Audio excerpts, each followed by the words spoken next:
your setting history here. I've worked here 11 years, and we have had for years and years and years, we've had people requesting a videotape of this presentation, so you guys are going to be part of live at Windy Ridge. You're going to be part of a video presentation. How about that? So act like you're having a good time. Pat over there has a big stick in that van. If he doesn't hear lots of laughing, he's going to be beating on you. Okay, shall we go ahead and get going? Okay, well, hi, and welcome to Mount St. Helens. My name is Todd, and this is my 11th year here at Mount St. Helens. It's a neat place to work, and I think the reason I have stuck around this place all these years is this is a place we continue to learn from every year at Mount St. Helens. A lot of really basic processes just from studying the landscape out of here in front of you, and that's what I hope to share with you today. So let's kind of start this off, though, before we can kind of appreciate what's out here. We've got to appreciate what was there. And as you look at Mount St. Helens before she blew, everyone be honest, doesn't this volcano look like a volcano is supposed to look like? Doesn't it? Really perfect shape. And that perfect shape tells you that Mount St. Helens was very, very young. And in fact, turns out this is the youngest volcano in the Cascade Mountain Range. And it was what drew a couple geologists in to study Mount St. Helens. A couple guys by the name of Crandall and Molyneux. They began to dig down in around the deposits of the volcano, and they were shocked to discover that just 3,000 years ago, this volcano would have looked considerably different. Crandall and Molyneux think that Mount St. Helens would have looked something like this just 3,000 years ago. Right now, people, it was. Most of the modern volcano was constructed in just 3,000 years. Crandall and Molyneux recognized this incredibly active eruptive pattern. So in 1978, they publish a paper, and in their paper they write, quote, Mount St. Helens is the volcano in the Cascade Range most likely to erupt perhaps before the end of the century. Yes! Right? 2 years later, it blows up. They quickly climb to the very top of the U.S. Geologic Survey, and not too long afterwards, they retired. You got to go while the going is good. Well, that volcano over there first came to life for us on March 20th, 1980, and that's when they first started recording some earthquakes underneath the volcano. And when you record an earthquake underneath a volcano, you're recording the movement of molten rock. So it's a pretty good signal that something's going on. And just a week later, they had their first steam and ash eruption in 123 years, which rips open a crater on the summit of the volcano about the size of the parking lot here at Windy Ridge, roughly about 250 feet in diameter. And over the next couple of weeks, people like you and I, well, we were paying attention to those earthquakes and those steam explosions. But geologists were watching the north flank of the volcano. Now, we are 4.5 miles northeast of the volcano from here. And the reason they started watching that north side is because it appeared as if the north side of Mount St. Helens was swelling outward. So they decided they'd measure the swelling, and you measure it with a laser gun called an electronic distance meter. You stick a target on the side of the mountain, fire a laser beam at it, it hits the target, reflects back, and records a distance. Now you keep measuring from that same point, and if you start measuring a shorter distance, you know that molten rock or magma is pushing into that flank, and as it's pushing into that flank, it's just pushing the flank out towards you, just like so. Make sense to everyone? Okay. Now these are very sensitive laser guns, designed to measure changes just of inches. So they set one of these laser guns up, and they fire it off.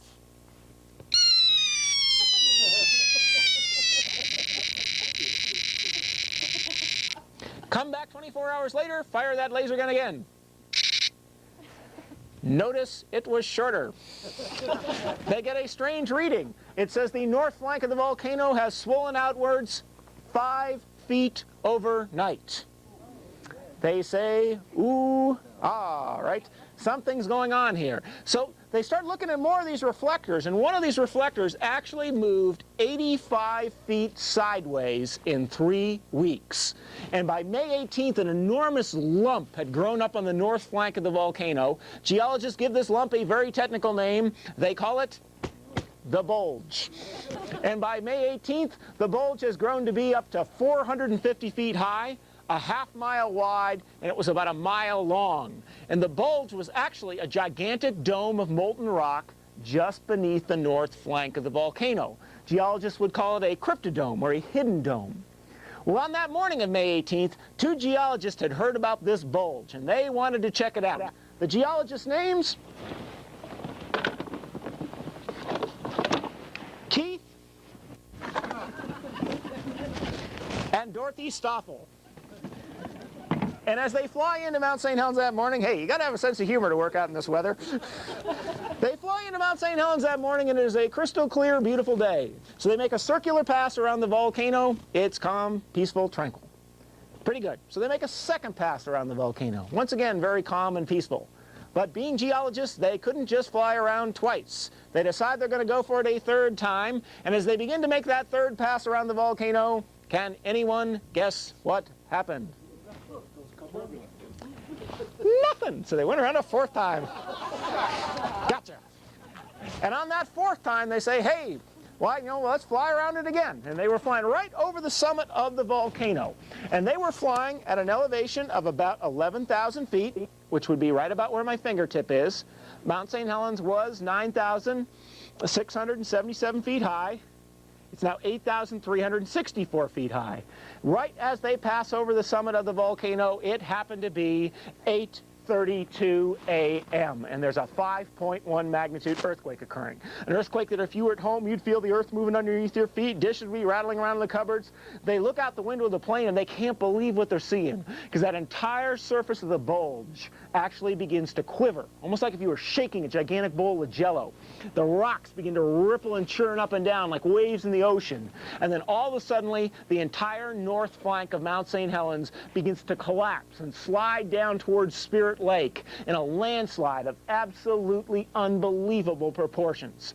Well, Keith, Dorothy, their pilot, Bruce Judson, all landed safely in Portland, Oregon about 9:15 that morning. I have no idea where they went, but if I had been with them, we would have gone straight to the airport lounge. Now, when this landslide comes off Mount St. Helens, it really did some amazing things. Part of the landslide slammed into that first big ridge on the opposite side of the lake. That's called Harry's Ridge. And if you look very carefully, can you see the front half of it is kind of gray and smooth, but the back half is green? Well, Harry's Ridge is 5.5 miles away from the volcano, and that's where the landslide slammed into that ridge, raced 1,200 feet up it, scouring it down to bedrock. But Harry's Ridge actually deflected the landslide down into the Spirit Lake Basin. Kind of caused the landslide to do the ultimate cannonball. And when it hit Spirit Lake, it kept right on going, surging through the lake, pushing the water ahead of it. The water then sloshed up to 800 feet up the hillsides on the opposite end of the lake, grabs the trees on those hillsides, and then the trees in the water come sloshing back down. When the trees in the water come back down, they land on a new lake bed. A lake bed much higher than the old lake bed, so in a matter of seconds, Spirit Lake actually doubled in size. Ooh, ah, right? Now, most people think the lake is smaller, but no, it is not. It is larger. In fact, a lot of people call Spirit Lake, they call it the new Spirit Lake. Well, the lake is in the exact same location. It's the same water, it just got sloshed around a little bit. But here in America, everything that is considered new is always advertised as new and improved, right? So, if this was Spirit Lake before Mount St. Helens blew up, take a look at the new improved Spirit Lake. Dun, dun, dun! Ooh, ah, right? Now, all that tan stuff you saw on the surface of the lake as you drove up the road, those are actually the trees that were on the hillsides on the opposite end of the lake. And if you'd like to see how far the water sloshed up and out of the lake, when you drive back down the road, stop at the third viewpoint on your left, the Harmony viewpoint. As you look down at the lake, you're going to look at a hillside, and you'll notice a line on that. There's blown down trees up high, and there's no blown down trees down low. And that line shows you how far the water sloshed up and out of the lake. Now, would you all agree? This was an impressive event. It is, isn't it? But believe it or not, this is a small portion of the landslide, because the vast majority of that landslide slammed into that big ridge line directly facing Mount St. Helens. And if you look at the very top of that ridge line, there's a saddle or a dip, and just the top left-hand side you can see a building. Can everyone see the building? That's the Johnston Ridge Observatory, and that landslide actually made it within 30 feet of that building, and then it was deflected straight down this valley directly across from us. That's the North Fork of the Toutle River Valley. The landslide then traveled 15 miles down that valley in 10 minutes, raising the valley bottom by an average depth of about 150 feet. And if you can see through the windscreen here, and you can look down there in the valley, there's lots of tan and black lumpy mounds of earth all across the valley floor. Well, those are actually the avalanche deposits. And each one of those mounds of earth is actually a gigantic chunk of the volcano. Those are huge, intact pieces of Mount St. Helens, the size of city blocks, just slid off in one big block. So, if any of you never got to see the summit of Mount St. Helens before she blew, look no further. In fact, since we can't see the volcano today, you should all take a picture of those, and you can tell your friends that you saw the volcano, and you won't be lying. Now, this landslide had a total volume of 0.7 of a cubic mile of earth. Think about that one for a second. 0.7 of a cubic mile. Ooh, all right. How much is that? Well, earth that if you wanted to collect it all, you could, but you'd have to get every single human being on the planet Earth. There are 5.8 billion people on our planet. Each person in the world would have to come to Mount St. Helens with a bucket, fill up their bucket 15 times to remove all the material which slid off Mount St. Helens during that landslide. If that means absolutely nothing to you, it meant nothing to me the first time I heard it. Look at Mount St. Helens before and after, and imagine that 90% of what's missing, 90% of what's missing fell off Mount St. Helens during that landslide. So we learned that one of the most powerful forces on Earth is actually the power of gravity. Because quite simply, that bulge grew so far out the side of the volcano, it couldn't hold itself there, and when it fell off, there was nothing to support the summit, so the whole summit came down right behind it. So it was this landslide which causes this tremendous explosion.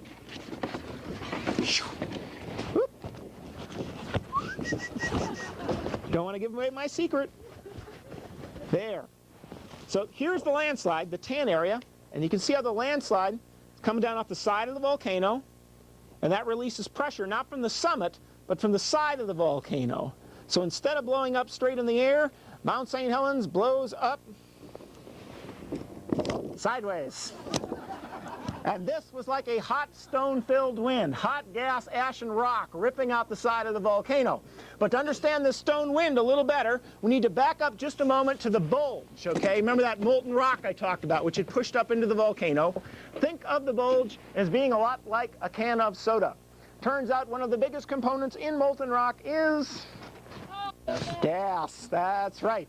But this was gas confined under pressure. North side of the volcano collapses, shears that bulge in half. Suddenly all those gas bubbles were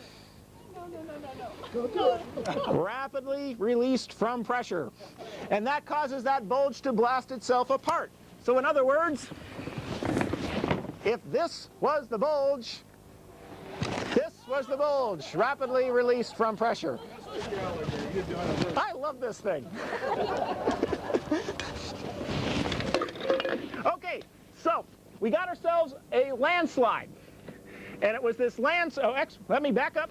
And it was that blast. This was part of the bulge, actually, right here. So rocks like this, which came sailing out the north side of the volcano at speeds of up to 550 miles per hour. This, of course, had a rather detrimental effect on the forest in front of the volcano, right? And you notice here at Windy Ridge, there's not too many trees here, and that's because these rocks are traveling so quickly that when they hit the trees just exploded, and they became part of the stone wind. A little farther away, like up on that hillside right there, you can see how the trees are just blown over. And think of each tree as being like a compass needle. It points the direction the blast was moving. The reason the trees are knocked over on each side of the ridge is because these rocks were heavy. That made the cloud very heavy and held it to the ground. So the blast cloud would literally race up a hill, get to the top, it's too heavy to go up in the air, so it would just roll down the opposite side like it was on a giant roller coaster ride, hugging the landscape, following the contours of the land. That's what the stone wind does for up to 17 miles away from the volcano, until it finally travels so far that it finally drops out the big rocks like this. And when it suddenly dropped out those rocks, it suddenly became lighter. And because it was lighter, it very suddenly swooped up into the air, just like you see happening here. So here it kind of lost the oomph to knock the trees over, but it was still hot enough to singe the needles on the trees, leaving those trees dead and standing. That's why there's that very fine line between green and gray when you first enter the blast zone.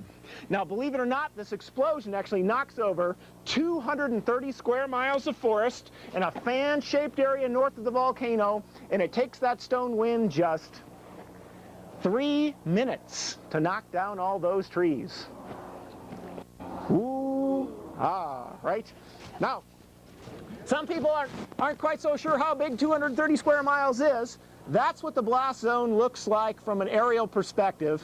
In fact, that's what the blast zone looks like from 450 miles above the surface of the Earth. Ooh, ah.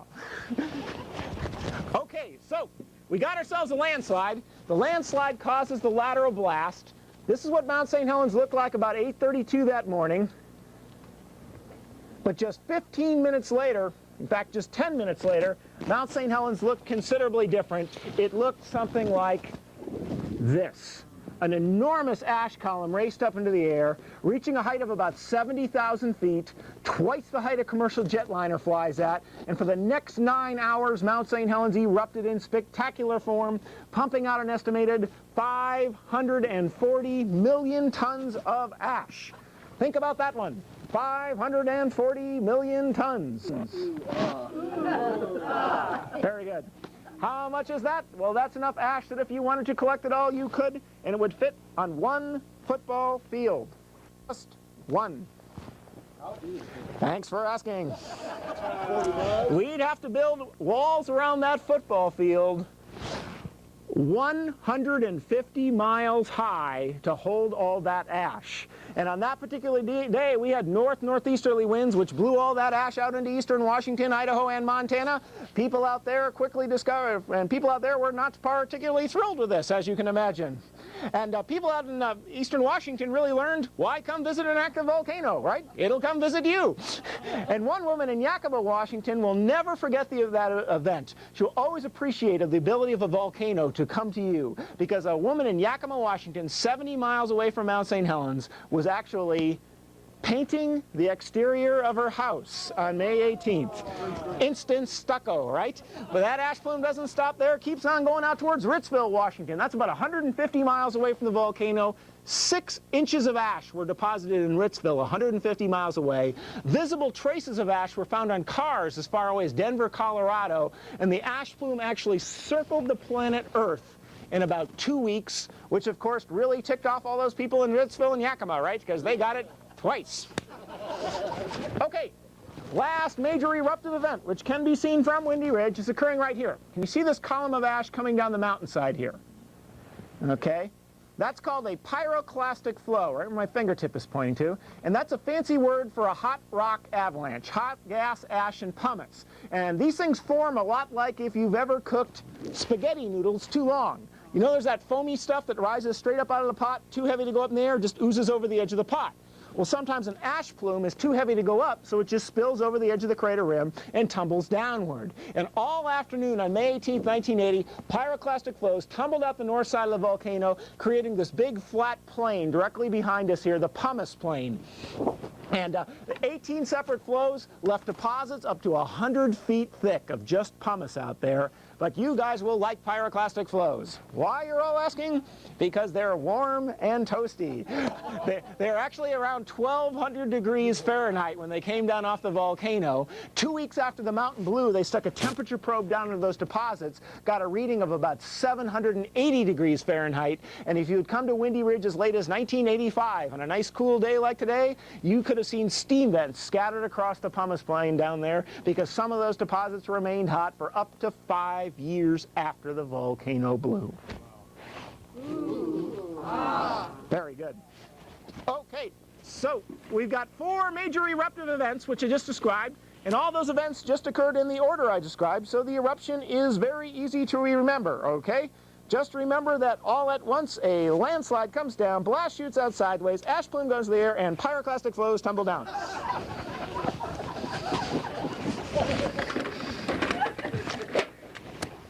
Cheap thrills at Windy Ridge, what can I say? Okay. And I do think this eruption really helps us appreciate the power of the Earth.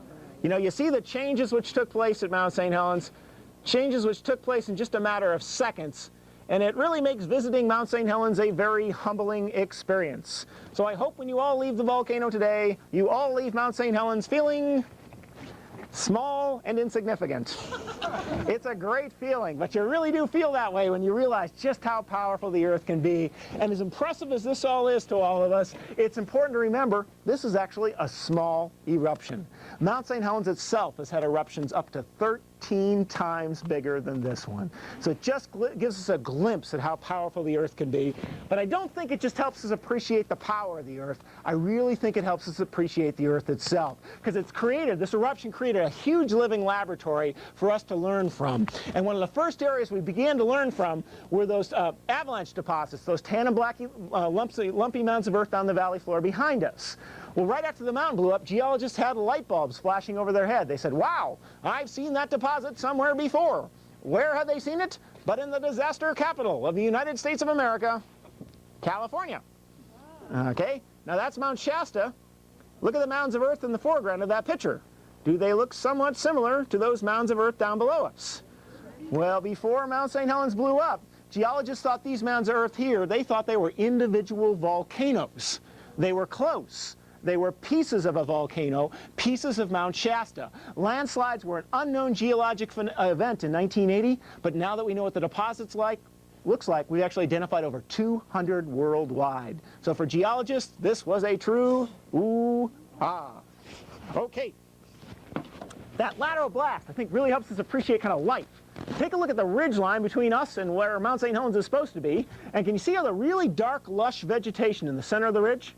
You ever see that? Those plants up there are survivors of the eruption. Now, they survived because they didn't get hit by the direct brunt of the blast. More importantly, that was a north-facing slope, and it was May in the mountains when the volcano blew, and there was snow on the ground. That snow acted like insulation, protecting small islands of trees, plants, and animals. And when I first started working here in 1986, there were 2 small patches of islands of survivors out there. And what I've watched those islands do, I've watched them catch seeds blown in on the wind, and those islands have begun to spread out and interconnect, forming big green continents. And you can see the importance of snow when you look at that north-facing slope over there and compare it to this south-facing slope over here. And you can see there's quite a difference. This is very obvious as you drive back down the road. Now, you're probably all saying, so what? Who cares, right? Big deal. Well, some of the first ecologists to come to Mount St. Helens actually came here to study how to reclaim areas which had been strip mined. And what they always used to do in those areas is uniformly plant them with grass or plant trees in little rows, had very poor success at getting them to revegetate. We know now from studying Mount St. Helens is to mimic nature. Plant small islands or clusters of vegetation, they catch seeds, the islands spread out, they interconnect, so we're reclaiming strip mine zones much better just from what we've learned from studying the natural system here. Another big ooh-ah. You guys have got it.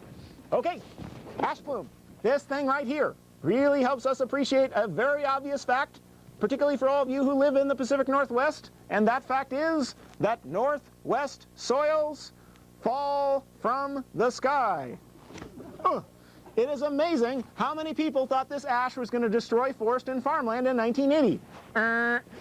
Now, it did set some farmers back temporarily, but for most people, it really was a temporary setback. Some people had crops that got mashed, but overall, it was a very beneficial thing. Talked to one apple orchard owner, Yakima, Washington, grew apples for 35 years, biggest apples he ever grows in his career. Summer of 1980. Said they were like watermelons hanging on the trees. They were just huge. So that really rich farmland we have out in eastern Washington, the lush, beautiful green forests here in western Washington, are all due to one of the most unappreciated things around, the soils right here, created by volcanoes just like Mount St. Helens.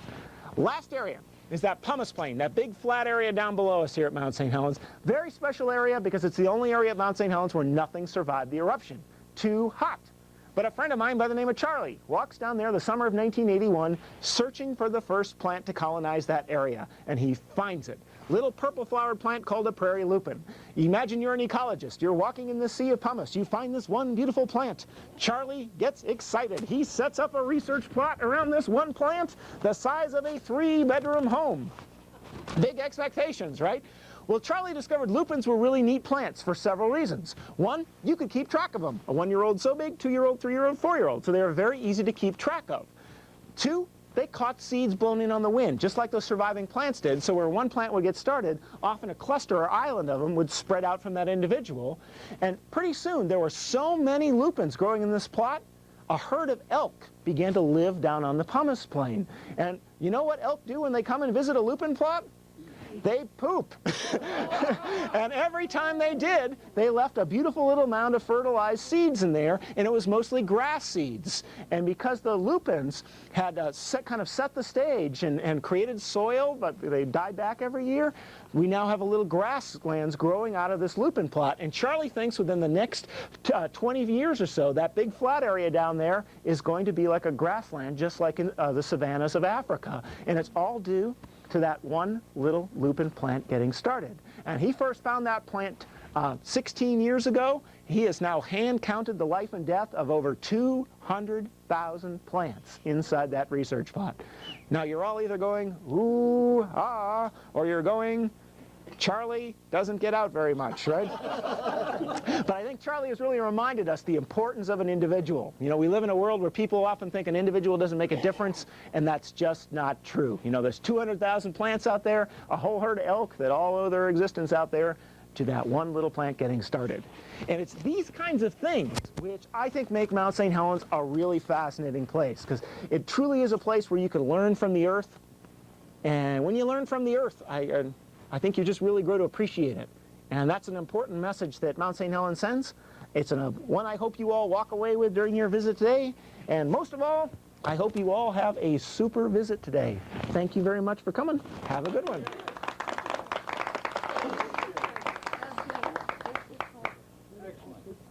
Good. That's good. This guy up here, he drove all the way up from San Francisco to film this. I kid you not. You came from San Diego, okay. You must have talked to him, huh? Where did it blow at? Where did it blow at? Okay. If you were at Windy Ridge and my hand was Mount St. Helens, it blew out the north side, and we're northeast of the volcano. So if we could see it today, we would be looking at the northeast flank of the volcano and into